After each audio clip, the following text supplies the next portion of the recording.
Hello everyone, I'm Dr. Desmond Stevens, an Associate Professor of Mathematics at Florida A&M University, and in this video I want to talk to you about an introduction to continuity. So first let's think of an intuitive definition of continuity. So if you look at the function on the right, you'll notice that that function can be drawn without lifting your pencil, and that function is what we might call smooth, as it has no breaks or jumps. So intuitively, we'll look for continuous functions to be functions that we can draw without lifting our pencil, and there are no jumps or breaks, so it looks smooth. So what's the difference between this function and the one that we've just seen? Well, you'll notice that this function is not continuous because there is a break at x equals 2. So if you take the x equals 2, you go up to the height on that function and notice that there's an open circle, and open circles on graphs indicate that there's a hole in that function. So let's consider this function for a practice problem. The question we might ask ourselves is this function continuous at x equals 0? So what is the function? This function is the absolute value of x over x when x is not equal to 0, and it's 0 when x is 0. So what does that function look like? Well, when the x values are greater than 0, that's the red portion of the graph, and the y values are stuck at 1.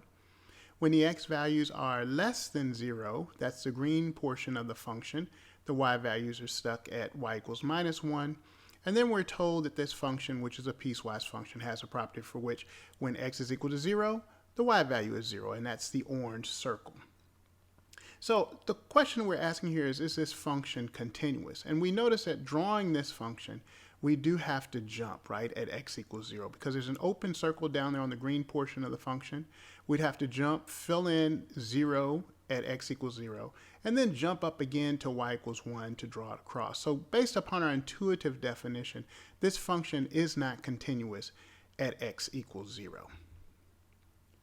Well, now let's consider a mathematical definition of continuity, and this is the definition of continuity that we're going to use whenever we're trying to determine if a function is continuous at an x value c. So the definition states that a function is continuous at x equals c if the limit at c equals the functional value at c. And so what does that mean? Well, if we look at our mathematical notation, it's telling us that the limit as x approaches c of f of x must be equal to the functional value. Now, if you remember our video on limits, we made a big deal there to talk about the fact that the functional value really is not important at all when we're trying to determine limits, because we're trying to determine what the function is doing as we're approaching an x value from the left or the right. But there's something very special about functions, that their limits at a x value c are equal to their functional value. And according to this definition, what's so special about those functions are actually continuous at the value c, where their limits are equal to their functional values. So what if we wanted to determine or understand continuity on an interval? Well, we have a definition here that says a function is continuous on an open interval ab if it is continuous at every x value in the interval. So what does that mean? Well, look at that function on the right, which is y equals sine x. Notice that that function, we're able to draw it on this interval that looks like between minus 3 and 3. And we're able to draw that quite smoothly. So how would we apply our definition? Well, we would then go through and pick, values of c anywhere on that function. And then we'd have to show that the function was continuous at all those values, right? So continuity would mean the limit was equal to the functional value, and you can see that for these 3 example points we picked, that's true. And over in the green box, we see that the way we write that definition of continuity on an interval is to say for all c in the open interval ab, the limit as x approaches c of f of x must be equal to f of c. So as you see in the graph, for every point over there on that interval, we'd have to be able to show that the limit was equal to the functional value. And from our 3 examples, you see that that could actually be shown for every value on that interval. Well, we've talked about continuity, And I've been careful to say a function is continuous or it is not continuous, but there's a term for functions that have places where they're not continuous, and these are called points or values of discontinuity. So if a function is not continuous at x equals c, we say there is a discontinuity at c. So let's consider this graph that we looked at a few minutes before. We see there that that open circle is above the x value c.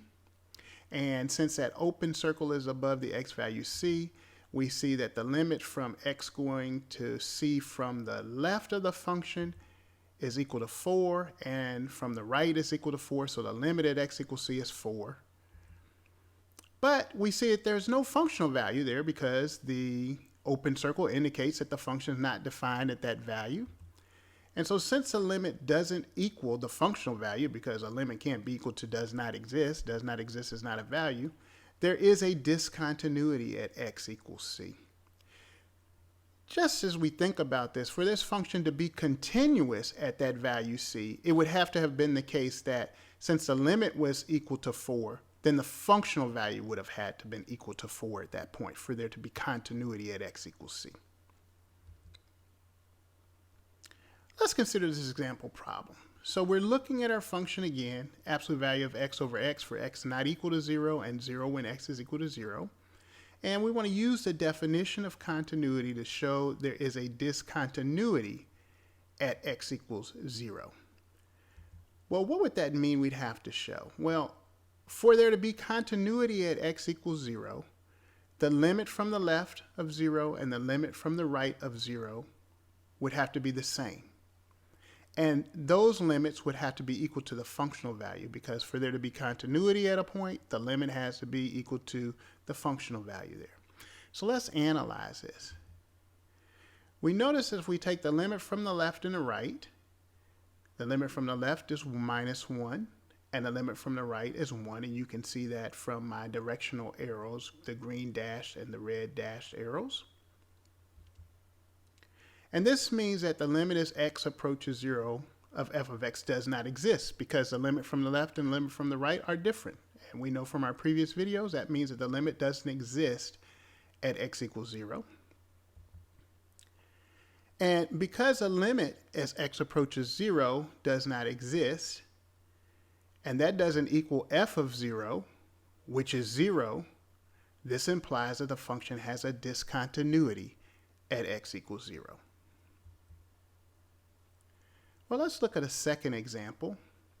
In this example, we have the function, which is just a straight line, f of x equals x plus 1.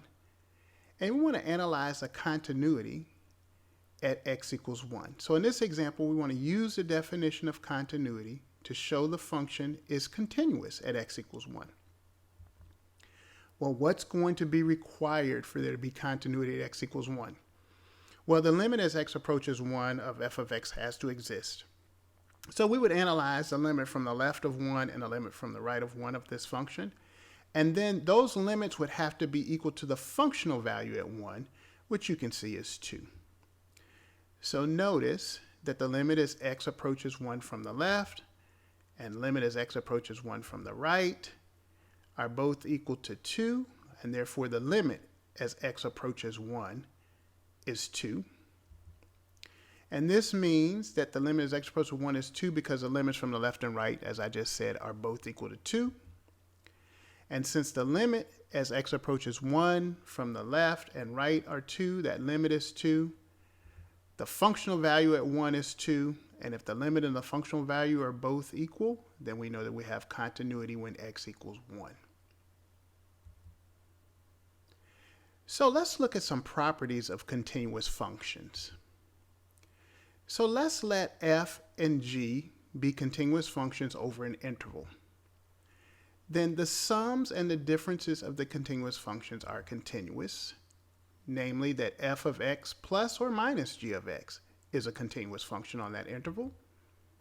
The product of continuous functions is continuous, namely that f times g is continuous, and the quotient of continuous functions is continuous, provided the denominator isn't equal to 0.